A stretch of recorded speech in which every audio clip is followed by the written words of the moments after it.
নমস্কার বন্ধুরা, পল্লবী রান্নাঘরে সবাইকে স্বাগত। আজকে আমি আপনাদের সাথে শেয়ার করব ঝাল সুজি বা নোনতা সুজি। ঝাল সুজি বানাতে গেলে অনেক সময় দলা পাকিয়ে যায়, তো কিভাবে আমি ঝরঝরে ঝাল সুজি বাড়িতে বানাই চলুন দেখে নেওয়া যাক। এখানে আমি একটা ফ্রাইং প্যান গরম করে নিয়েছি, এর মধ্যে দিয়ে দিচ্ছি 1 কাপ সুজি। সুজি আপনারা চেলে নেবেন, সুজিতে অনেক সময় পোকা বা বড় কোনো ধরনের দানা থেকে থাকে, তো সেজন্য সুজিটাকে অবশ্যই চেলে নেবেন। এবার এই সুজিটাকে আমি লো ফ্লেমে 5 মিনিটের মতো ভেজে নেব। এখানে সুজিটাকে অবশ্যই ভাজতে হবে, সুজি ভেজে নিলে কিন্তু এই ঝাল সুজি ঝরঝরে হবে। তো দেখুন সুজিটাকে আমি ভালো করে ভেজে নিয়েছি, এটাকে আমি সাইডে রেখে দিচ্ছি। এখানে আমি একটা কড়াই ভালো করে গরম করে নিয়েছি, এর মধ্যে দিয়ে দিচ্ছি 2 বড় চামচ সাদা তেল। তেলটাকে ভালো করে গরম করে নিয়ে এর মধ্যে দিয়ে দিচ্ছি 4 বড় চামচ চিনেবাদাম। এই বাদামগুলোকে আমি মিডিয়াম ফ্লেমে গোল্ডেন আর ক্রাঞ্চি হওয়া পর্যন্ত ভেজে নেব। তো দেখুন এখানে কিন্তু বাদামের কালারটা একদমই চেঞ্জ হয়ে গেছে। আমি এই বাদামগুলোকে একটা প্লেটে তুলে নিচ্ছি।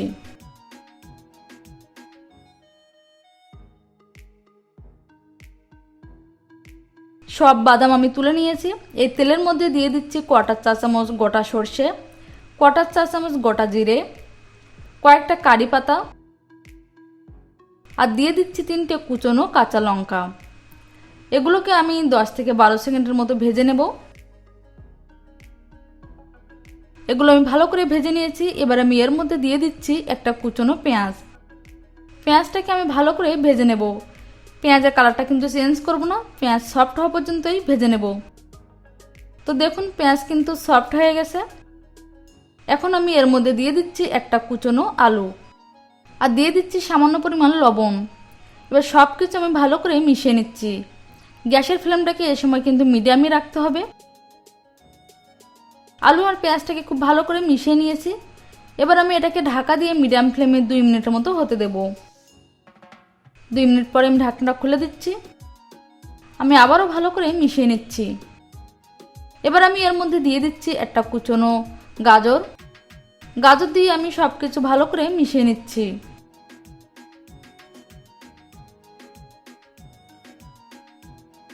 এবার আমি এটাকে ঢাকা দিয়ে মিডিয়াম ফ্লেমে 2 থেকে 3 মিনিটের মতো হতে দেব। 2 থেকে 3 মিনিট পরে ঢাকনাটা খুলে দিচ্ছি। সব কিছু আমি ভালো করে মিশিয়ে নিচ্ছি। এখানে কিন্তু আলুটা পুরোপুরি সেদ্ধ হয়ে গেছে, গাজরও সেদ্ধ হয়ে গেছে। এ সময় আমি অ্যাড করে দিচ্ছি একটা কুচনো টমেটো আর দিয়ে দিচ্ছি 1/4 চা চামচ হলুদের গুঁড়ো। এটা একদমই অপশনাল, আপনারা চাইলে নাও দিতে পারেন। টমেটোটা সবসময় লাস্টে অ্যাড করবেন, তা নাহলে কিন্তু টমেটো খুব তাড়াতাড়ি গলে যাবে। সব কিছু আমি ভালো করে মিশিয়ে নিচ্ছি। আপনারা চাইলে আপনাদের পছন্দ মতো সবজিও কিন্তু অ্যাড করতে পারেন। মাঝখানে আমি একটু জায়গা ফাঁকা করে নিয়ে এর মধ্যে দিয়ে দিচ্ছি আধা চা চামচ আদা বাটা। আদা বাটা দিয়ে আমি সব কিছু ভালো করে মিশিয়ে নেব আর 1 মিনিটের মতো ভেজে নেব, যাতে আদার কাঁচা গন্ধটা চলে যায়। সব কিছু আমি ভালো করে মিশিয়ে নিয়েছি। এবার আমি এর মধ্যে দিয়ে দিচ্ছি ভেজে রাখা সুজি। সুজি দেওয়ার পরে সব কিছু ভালো করে মিশিয়ে নিচ্ছি। সুজি দেওয়ার পরে কিন্তু আমরা জল অ্যাড করব না। সুজিটাকে ভালো করে ভেজে নিতে হবে। সুজি যত ভালোভাবে ভাজা হবে ততই কিন্তু সুজি ঝরঝরে হবে। এবার আমি এর মধ্যে দিয়ে দিচ্ছি স্বাদ অনুযায়ী লবণ, দিয়ে দিচ্ছি 2 চা চামচ চিনি। চিনি আপনারা আপনাদের স্বাদ অনুযায়ী দেবেন, যদি পছন্দ না করেন তাহলে স্কিপ করতে পারেন। আর দিয়ে দিচ্ছি 8 থেকে 10টা কিশমিশ। সব কিছু দিয়ে আমি ভালো করে আবারও মিশিয়ে নিয়ে সুজিটাকে ভালো করে ভেজে নেব। সুজিটাকে একটু সময় নিয়ে ভাজতে হবে। সুজিটাকে সব কিছুর সাথে ভালো করে ভেজে নিয়েছি। এবার আমি এর মধ্যে দিয়ে দিচ্ছি 1 কাপ আর 2 বড় চামচ গরম জল। জলটাকে কিন্তু একবারে দেবেন না, অল্প অল্প করে অ্যাড করতে হবে আর এভাবে মিশিয়ে নিতে হবে। এভাবে অল্প অল্প করে জল দিয়ে মেশাতে থাকতে হবে। এতে কিন্তু ঝাল সুজি একদমই ঝরঝরে হবে। একেবারে জল দিয়ে দিলে কিন্তু জলের পরিমাণটা বেশি হয়ে যেতে পারে আর সুজি কিন্তু দলা পাকিয়ে যেতে পারে। তো চেষ্টা করবেন সবসময় অল্প অল্প করে জল দিয়ে মিশিয়ে নেওয়ার। তো পুরো জলটা আমি দিয়ে দিয়েছি আর এভাবে আমি মিশিয়ে নিচ্ছি। দলাগুলোকে কিন্তু এভাবে স্প্যাচুলার সাহায্যে ভেঙে দিতে হবে। সব কিছু ভালো করে মিশিয়ে নিয়েছি। এবার আমি গ্যাসের ফ্লেমটাকে লো করে দিয়ে এটাকে ঢাকা দিয়ে 4 থেকে 5 মিনিটের মতো হতে দেব। 5 মিনিট পরে আমি ঢাকনাটা খুলে দিচ্ছি আর দেখুন সুজি কিন্তু একদমই ফুলে গেছে। আর সব কিছু আমি ভালো করে আবারও মিশিয়ে নিচ্ছি। যদি কোনো দোলা থেকে থাকে তাহলে ভেঙে দেবেন। এখানে যে দোলাগুলো দেখতে পাচ্ছেন এগুলো কিন্তু আলুর গায়ে সুজি লেগে আছে। আমি সব কিছু ভালো করে মিশিয়ে নিয়েছি আর দলাগুলো কিন্তু আমি ভেঙে দিয়েছি। এবার আমি এর মধ্যে দিয়ে দিচ্ছি অর্ধেকটা লেবু রস, এটা অবশ্যই দেবেন। যেহেতু আমরা চিনি দিয়েছি, লেবু রস দিলে কিন্তু চিনিটা ভালোভাবে ব্যালেন্স হয়ে যাবে। লেবু রস দেওয়ার পরে সব কিছু ভালো করে আবারও আমি মিশিয়ে নিচ্ছি।